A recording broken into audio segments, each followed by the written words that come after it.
Welcome back to my channel. My name is Tiana. For those of you who don't know me, I am the owner of TG Custom Designs LLC, and I also am a former middle school art teacher. I just recently quit my job to pursue my small business. I am planning on opening up a Teachers Pay Teacher shop to share all of my resources in regards to my lesson plans and things around the classroom that you can use as an art teacher of any age. This is the first video in the start of my art-related educational content on YouTube. So today I just want to honor this video to the first week of school art teachers who are struggling to make those connections or who have not even considered making those connections. In New York State, the kids are going back to school this week. They all had their first week at school. What better time to have this video targeted towards my art students and also for any art teachers out there that are new or that are looking to switch things up or looking for better ways to do things. I want to just say I did teach grades 7th, 8th, and 9th. The school that I worked in was a K through 12 school. Number one, before we get started, this lesson is going to be a super low budget lesson. So I worked in a charter school and I was given a very low budget. I was given a container of Twizzlers, like a literal container of Twizzlers, but it was filled with broken crayons. And I think I was given like 2 pairs of scissors and some glue to supply 167 students. So I did fight for a lot of my materials and I did buy a lot of my materials. So I know how important it is to be resourceful when it comes to teaching art because we really just are looked at the underdogs overall.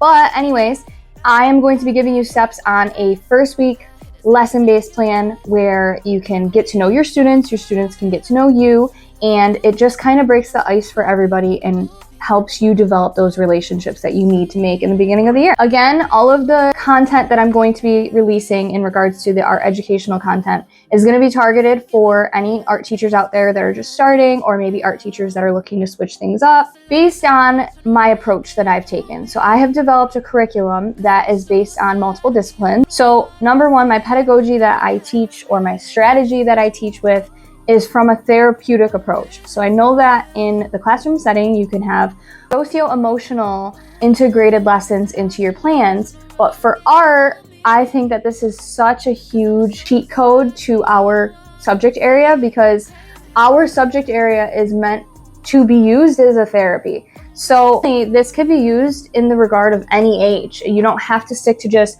the middle school age group to do this with. I think that a lot of kids can relate to this. You just have to make minor adjustments and tweaks, you know, depending on which age group you are teaching. To get started, I just want to disclose which materials I'm using. So a couple of the materials that you're going to need for this activity include a piece of paper. It does not have to be printer paper. It can literally be a piece of scrap paper.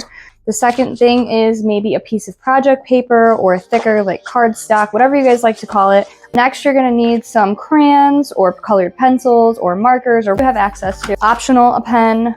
Definitely need a pencil. Sharpie is also optional, but it's up to you. What you're going to be doing in this first is having them get out the sheet of paper is what's called mind mapping. So if you've never heard of mind mapping before, this is basically a way for when an artist is having an art block or an art fart, or just kind of like a brain bubble when it comes to creating something. If someone asked you to design a phone case or something and you're not a creative person, then this could be something that you struggle with. So mind mapping could help you. It's also fun for making very different pieces. I use this a lot, focusing on a surrealism unit. What them do is let them know that they are not going to be sharing this paper with anyone else. This is just for their eyes. And they are given 1.5 to 2 minutes, I like to keep it under, to complete this part of the assignment. So the first thing you're going to want to tell them is to write down any words, any feelings, any emotions that you can think of that you are feeling currently right now. So if I was a student in middle school and I'm sitting down, it's my first day of class, my mind map might look like scared, nervous, anxious, or excited, happy. 1.5 to 2 minutes to write down every single word that comes to their mind regarding how they currently feel. Okay, so that could be as random as they want it. It's not something that you're sharing out loud. So I'm gonna put 1.5 minutes on the clock and let you know what I am doing next from here. So once this is done, you're going to start seeing a trend in your words. So this page may look a lot more full than my page does right now. I want you to tell the students to start circling the words that they see that relate. So we have happy and excited, maybe energetic could go inside of there.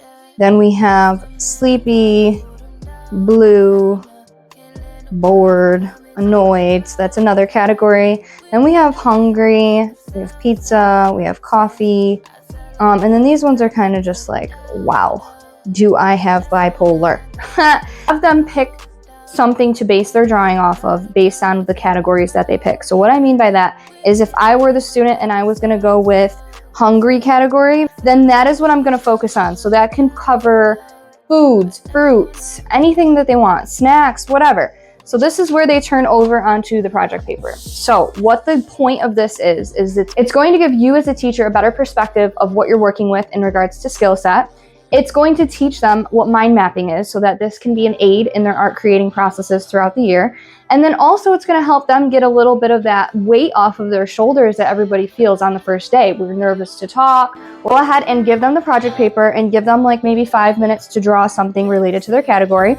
Once they're done, this is where I would like to put them into pairs. So normally it's the person next to them or a group of 3 or whatever.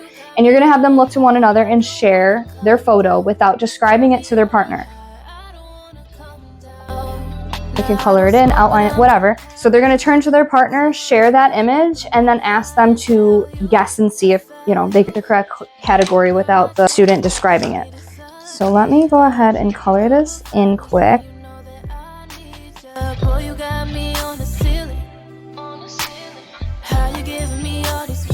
Something super simple like this. It doesn't have to be all fancy crazy. I added a little bit of shading, but the proportions are clearly off.